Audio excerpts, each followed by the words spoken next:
नमस्कार, मैं हूं विकास गोस्वामी और आप इनसाइड भारत टीवी देख रहे हैं। इस वक्त हम लोग गोरखपुर की पूर्व दिशा में पड़ता है वार्ड संख्या 66 तरकुलहा मोड़ और जगह का नाम है सुल्तान शत्रुघ्नपुर। और मेरे साथ इस वक्त वार्ड संख्या 66 के जिला पंचायत पद के प्रत्याशी धर्मेंद्र जायसवाल जी हैं। बहुत बहुत स्वागत है सर आपका इनसाइड भारत टीवी पर। स्टेटस और फेसबुक से चूंकि आप जुड़े हैं तो लगातार आपको मैं देखता भी रहता हूँ। विगत 6 वर्षों से समाज की सेवा करते आ रहे हैं और अचानक से मन किया कि चुनाव लड़ लिया जाए। किस तरह से देख रहे हैं वार्ड संख्या 66 का ये चुनाव? वार्ड संख्या 66 की देखिए, सम्मानित जनता का मन था कि मैं चुनाव लड़ूं। विगत 6 वर्षों से हमारी 10 ऑटो निःशुल्क सेवा, रोड पे कोई भी दुर्घटना होती है तो हमारे पास कॉल आती है कि भैया यहाँ एक्सीडेंट हुआ है। मैं तत्काल वहाँ पहुँचता हूँ और आप देख सकते हैं बगल में मेरा हॉस्पिटल है, अभिषेक हॉस्पिटल, जहाँ पर मैं घायलों को लेकर आता भी हूँ और तत्कालीन उपचार उनका फ्री सेवा करता हूँ और उनके घर तक मैं पहुँचवाता हूँ। इसलिए राजनीति में आने का मेरा मुख्य उद्देश्य है कि इस चीज़ को मैं सेवा को और बड़े पैमाने पे करूं, क्योंकि आप देख सकते हैं जो हमारे गोरखपुर के मुख्यमंत्री योगी आदित्यनाथ जी हैं, उन्हें भी राजनीति में आने का कोई मतलब नहीं था। अगर कोई बड़ा से बड़ा नेता आता तो उनके पाँव पे गिरता, क्योंकि वो एक महंत है। लेकिन राजनीति में उनके आने का उद्देश्य यह है कि अपने उत्तर प्रदेश को उत्तम प्रदेश बनाने के लिए।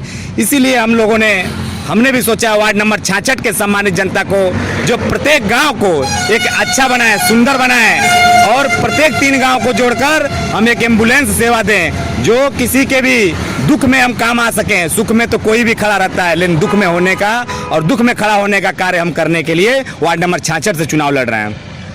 धर्मेंद्र जी, लगभग डेली 300-400 किलोमीटर, किसी दिन तो 500 किलोमीटर हम लोग को चलना पड़ जा रहा है, क्योंकि मैंने अपने दर्शकों से वादा किया कि आपको पूर्वांचल के हर गांव लेके जाऊंगा। बार आज यहाँ पे आने का कोई उद्देश्य नहीं था, क्योंकि मैं था दूसरे छोर पे। आपको पता नहीं होगा, हम लोग महाराजगंज साइड में थे, आपके पास आया हूँ और फिर मुझे बड़लगंज जाना है। लेकिन आपसे मुझे आज मिलना था, क्योंकि चुनाव नज़दीक है। और ये जो एम्बुलेंस वाली बात आप बता रहे हैं, यही कारण है। मुझे कई सारे लड़कों ने कॉल किया, कहा कि भैया एक बार वार्ड संख्या 66 में जाइए और अभिषेक से मिलिए, अब धर्मेंद्र जी से मिलिए। धर्मेंद्र जी, एक बार मैं आपसे ये जानना चाहता हूँ कि यदि आप जीतते हैं तो, क्योंकि कई सारे प्रत्याशी हैं क्षेत्र में जा रहे हैं, हालांकि आप बता रहे हैं कि आप समाज सेवा करते आ रहे हैं और चीज़ें करेंगे, अपने हिसाब से करेंगे, लेकिन क्षेत्र में जा रहे होंगे तो बहुत सारी कमियां भी मिल रही होंगी, जाहिर सी बात है। बिल्कुल मिल रहा। तो मेरे कैमरे में मैं चाहता हूं कि वादा कर दीजिए कि क्या क्या काम, चूंकि कई गांव आप घूम चुके होंगे, तो क्या क्या काम आप करवाएंगे, मुख्य काम क्या होगा जीतने के बाद, यदि जीतते हैं तो? देखिए, मैं चुनाव अभी इस टाइम लड़ रहा हूँ, लेकिन पिछले 6 वर्षों से जो मैंने किया वह कोई कर नहीं सकता है, चाहकर भी नहीं कर सकता है। देखिए, सेवा लोग पैसे से करना चाहते हैं, लेकिन जब किसी व्यक्ति को, मेरे हाथ में 10 व्यक्ति मर चुके होंगे, आपने देखा होगा जब किसी कार से कोई ठोकर लग जाता है, कोई मर जाता है, तो अपने कार को लोग अशुभ मांगते हैं। लेकिन मैं अपने गाड़ी में 10 लोगों को उठा कर लेकर गया हूं, जो 10 व्यक्ति ऐसे भी हुए जो मर गए हैं मेरे कार में, लेकिन मैंने अपने कार को कभी अशुभ नहीं माना हूं। और मैं क्षेत्र के सम्मानित जनता के लिए प्रत्येक गांव मैंने घूमा। बहुत सारे गांव में ऐसा है कि जो प्रधान है, 4 प्रधान लड़ रहे हैं तो आपस में गुटबाजी है, एक व्यक्ति जीत जाता है तो 3 के जो समर्थन है वो वंचित रह जाते हैं आवास से, शौचालय से। ये समस्या को हम दूर करना चाहते हैं। जो गरीब परिवार आज कच्चे मकान में रह रहा है, उस कच्चे मकान वाले को, व्यक्ति को, मेरा पूरा उद्देश्य है कि जिला पंचायत होते ही पहले पक्का मकान दिलाने का कार्य करेंगे। जिस माँ बहन के घर पे शौचालय से वंचित है उसको शौचालय दिलाने का कार्य करेंगे, जिसका लेकिन ये सब आपके कोटे में तो नहीं आएगा, वो तो ग्राम प्रधान से ही दिलवाना पड़ेगा आपको। बिल्कुल। देखिए, यह जब हमारी यूनिटी रहेगी, हम युवा शक्ति हैं, आज हम किसी पद पे नहीं है, युवा शक्ति हैं, बहुत सारे तमाम काम हम लोग कराएं। और जब हमारी संगठन युवा शक्ति, हमारा शिवराज जो संगठन है, इसमें लाखों की संख्या में हमारे युवा हैं, तो हम जब युवा आवाज उठाएंगे सही चीज के लिए, तो आप लोग जैसे लोगों की जरूरत पड़ेगी और उनका आवास और शौचालय दिलवाने का काम हम लोग करेंगे। धर्मेंद्र जी, मैं जब ये तमाम कवायद जो मैं हर प्रत्याशी के पास जा रहा हूँ और उनके वादे को अपने कैमरे में कैद कर रहा हूँ, उसका मुख्य उद्देश्य यही है कि यदि वो जीतें तो बाद में उनसे सवाल जवाब किया जा सके, हिसाब किताब से किया जा सके, और जो वादा उन्होंने किया है उससे इधर उधर हो तो कान पकड़ा जा सके। तो धर्मेंद्र जी, बहुत बहुत शुभकामनाएं आपको।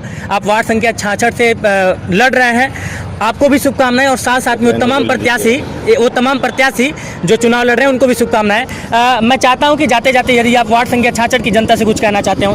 देखिए, वार्ड संख्या 66 के मैं सम्मानित जनता से एक छोटा सा अपील कर रहा हूं, अगर वह लोग मुझे वोट देते हैं तो उनके वोट से मैं सेवा करूंगा। अगर उनका वोट लेकर मैं किसी गरीब व्यक्ति का जमीन जो है पीछे खरीदा हुआ रोड पे कब्जा करूं तो वो पाप के भागीदारी मैं नहीं, जनता भी बनेगी। और उनका वोट पाकर अगर मैं किसी व्यक्ति का जान बचाता हूं तो वो पुण्य के भागीदारी मैं नहीं, मेरे वार्ड नंबर 66 की सम्मानित जनता भी बनेगी।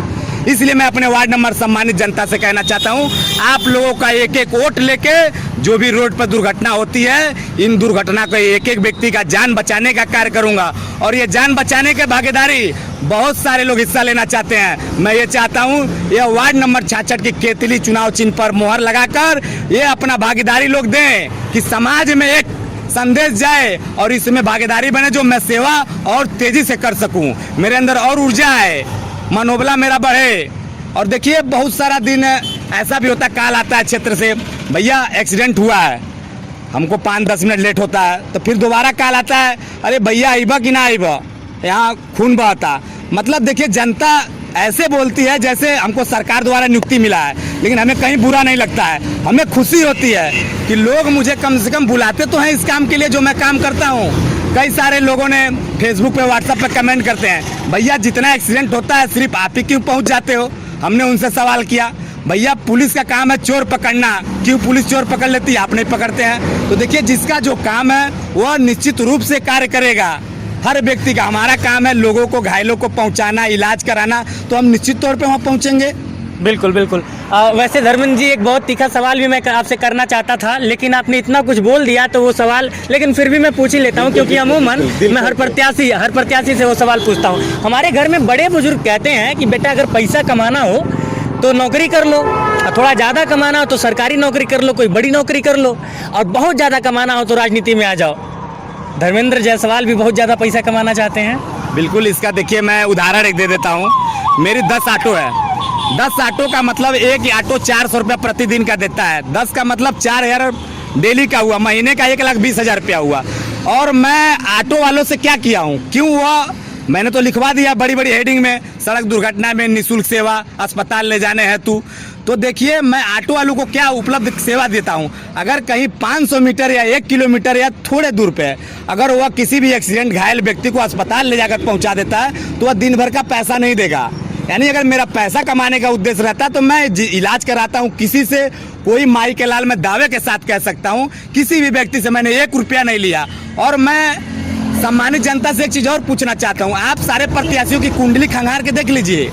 आज बरसाती मेघा की तरह जैसे लोग उपराए हैं, लोग जाति के नाम पे वोट मांग रहे हैं, हम आपके बिरादर हैं, हमके वोट चाहिए। लोग धर्म के नाम पे वोट मांग रहे हैं, हम तुम्हारे धर्म के हैं, हम मुस्लिम हैं, हम हिंदू हैं। मैंने रोड पे घायलों को जब उठाया, ना तो पार्टी पूछा, ना तो धर्म पूछा, ना तो जात पूछा, ना तो पूछा कि आप हमारे वोटर है कि नहीं है। पहला प्राथमिकता मेरा है मानव धर्म। मैंने मानव धर्म अपनाते हुए अपने हॉस्पिटल पर इलाज, क्या मैं इलाज कराता हूं तो मुझे क्या सरकार कोई फंड देती है? मैं अपने निजी फंड से दवा कराता हूं। अगर पैसा कमाने का लालच होता तो पिछले 6 वर्षों में मैंने करोड़ों रुपया कमाया होता। मुझे बहुत सारा मौका मिला। मैं चैलेंज के साथ कहता हूं, कोई एक व्यक्ति मिल जाए जो कह दे धर्मेंद्र जायसवाल 10 रुपया लिया है थाने में, तहसील में, या किसी काम के लिए, या किसी व्यक्ति का नौकरी लगाने के नाम पे। आप अदर प्रत्याशियों को वार्ड नंबर 66 में कुंडली खंगार के देख लीजिए, तमाम तरह की दिक्कतें मिलेगी। कोई नौकरी लगाने के नाम पे पैसा है, कोई जमीन का, गरीबों का जमीन कब्जा करने का कार्य किया है। मैं कहता हूं चैलेंज के साथ, अगर कोई माई के लाल आकर कह दे कि धर्मेंद्र जायसवाल तुम हमारा जमीन कब्जा किए हो, तुम हमसे 10 रुपया लिए हो, उस दिन मैं राजनीति छोड़ दूंगा, मैं राजनीति में नहीं उतरूंगा। ये चैलेंज है मेरा। मैं ये सवाल जब पूछ रहा था तो अच्छा, मुझे पता था कि इस तरह का जवाब मिलेगा। हालांकि मुझे पता था कि इस तरह का जवाब मिलेगा। धर्मेंद्र जी आपके तमाम समर्थक हैं, और शुरू में जब हम स्टार्ट किए थे तो कम लोग थे, अब इधर थोड़ा और ज़्यादा भीड़ हो गई है। थोड़ा इन लोगों से भी बातचीत कर लेते हैं। क्या नाम है सर आपका? राजेश मौर्य। राजेश मौर्य जी, मौर्य जी ये बताइए कि तमाम प्रत्याशी हैं आपके वार्ड में, धर्मेंद्र जायसवाल का समर्थन क्यों कर रहे हैं? क्योंकि अच्छा व्यक्ति हैं। हालांकि हम लोगों को बहुत ज़्यादा सपोर्ट भी करते हैं, कोई भी काम होता है छोटा है या बड़ा तो तुरंत आ जाते हैं हम लोगों के। क्या नाम है सर आपका? सोनू। थोड़ा इधर आ जाइए, थोड़ा इधर आ जाइए। वार्ड संख्या 66, वही सवाल जो इनसे पूछा। वार्ड संख्या 66 में तमाम प्रत्याशी हैं जी, जाहिर सी बात है।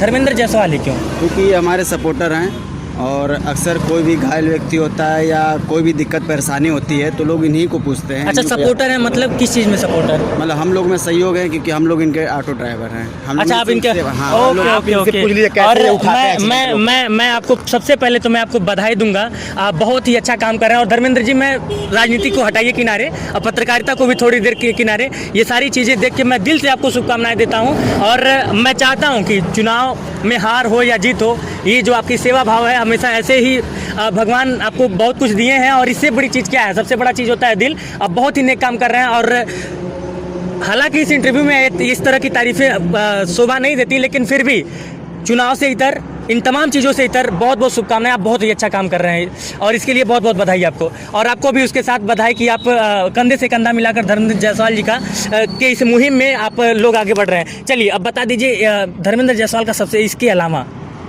सबसे अच्छा काम क्या लगता है आपको? हमको सबसे अच्छा काम यही लगता है कि ये जैसे कि घायलों को अगर पहुंचाते हैं, कोई भी दुर्घटना होता है सड़क पे या कोई भी बात होती है तो भैया पहले पहुंचते हैं। और इसके अलावा मैं पूछा हूँ, ये तो इसके अलावा भी तो और भी बहुत से ऐसे काम है जो भैया करते हैं, अच्छा लगता है थोड़ा। हाँ। क्योंकि हम लोग इनके ऑटो ड्राइवर हैं, इनका 10 ऑटो चलता है और हम लोग खुद अच्छा, इनके पैसा साथ ठीक ठाक दे देते हैं? जी, पैसा ठीक ठाक दे देते हैं, कमाई हो जाती है? ठीक ठाक दे देते हैं, कमाई होता है चाहे नहीं होता है, उस पर हम लोग कम फोकस करते हैं। सबसे ज़्यादा फोकस यही करते हैं कि जो अपने हों उनकी हम लोग मदद करते हैं। चलिए, ये सुन के बहुत अच्छा लग रहा है। क्या नाम है सर आपका? अभिषेक नाम है हमारा। अच्छा, अभिषेक हॉस्पिटल का संचालन आप ही करते हैं। चलिए, ये आपके भाई हैं? ठीक है। अभिषेक जी, चुनाव हो रहा है, वार्ड संख्या 66 की जनता से कुछ कहना चाहेंगे आप? यही चाहेंगे कि भैया को जिताया जाए और जो सेवा भाव ये शुरू से करते आ रहे हैं, इसका मौका आगे भी दिया जाए करने का। जीते चाहे न जीते, भैया ने ये वादा कर दिया है कि मैं जो चीज़ भी है उस चीज़ को, ये नहीं है कि जीतेंगे चाहे न जीतेंगे, अगर हार भी जाते हैं तो इस चीज़ को बंद नहीं करेंगे भैया। ये जो सेवा मानव धर्म है ये करते रहेंगे हमेशा के लिए। चलिए, क्या नाम है सर आपका? आदित्य, क्या करते हैं? यहीं पे रहता हूँ, हॉस्पिटल पे। अच्छा, जैसे कि किस तरीके से जैसे एक्सीडेंट वगैरह हो जाता है, तमाम मैंने फ़ोटोज़ वगैरह देखी और अभी इन लोगों से बातचीत करके भी पता चला, तो किस तरीके से हैंडल करते हैं आप लोग यहाँ पे? यहाँ पे हम लोग, ये भैया मेरे जो एक्सीडेंटल जो भी एक्सीडेंटल रहता है सड़क पे, अपने खुद गाड़ी में अपने हाथों से लेके आते हैं हॉस्पिटल पे। यहाँ पे लेके आने के बाद जो उनके पेरेंट्स आते हैं लोग, या जैसे यहाँ पे सभी लोग आते हैं, जो भी हम लोग का कार्य रहता है अच्छे तरीके से करते हैं, कोई भी दिक्कत है। चलिए, ठीक है। तो ये वार्ड संख्या 66 है और मेरे साथ अभी धर्मेंद्र जायसवाल जी थे, जो कि यहाँ के प्रत्याशी हैं और इनका चुनाव चिन्ह केतली है। और इनसाइड भारत टीवी की मुहिम लगातार जारी रहेगी। धर्मेंद्र जी, जाते जाते एक बार फिर से आपको बहुत बहुत शुभकामनाएं इस शुभ काम के लिए, इस नेक काम के लिए। और निश्चित रूप से मैं चाहूँगा कि आप भी विजय हों और तमाम लोग विजय हों। इस पर तो मैं कुछ नहीं कह सकता हूँ, लेकिन इसमें जो ये काम आप कर रहे हैं, घायलों की मदद, इसमें आप विजयी ऑलरेडी हो चुके हैं, तो इसके लिए एक बार फिर से बहुत बहुत धन्यवाद। तो ये थे धर्मेंद्र जायसवाल जी। और इनसाइड भारत टीवी की मुहिम लगातार जारी रहेगी। पूर्वांचल के हर गांव आपको लेके जाऊंगा और जब तक हर गांव दिखा नहीं लूँगा तब तक मैं बैठने वाला नहीं हूँ। इनसाइड भारत टीवी बैठने वाला नहीं है, रुकने वाला नहीं है। माइक लिए कैमरे के सामने वाला व्यक्ति विकास गोस्वामी, उस पार से मेरा सहयोग कर रहे हैं सोनी वर्मा, और आप इनसाइड भारत टीवी देख रहे हैं।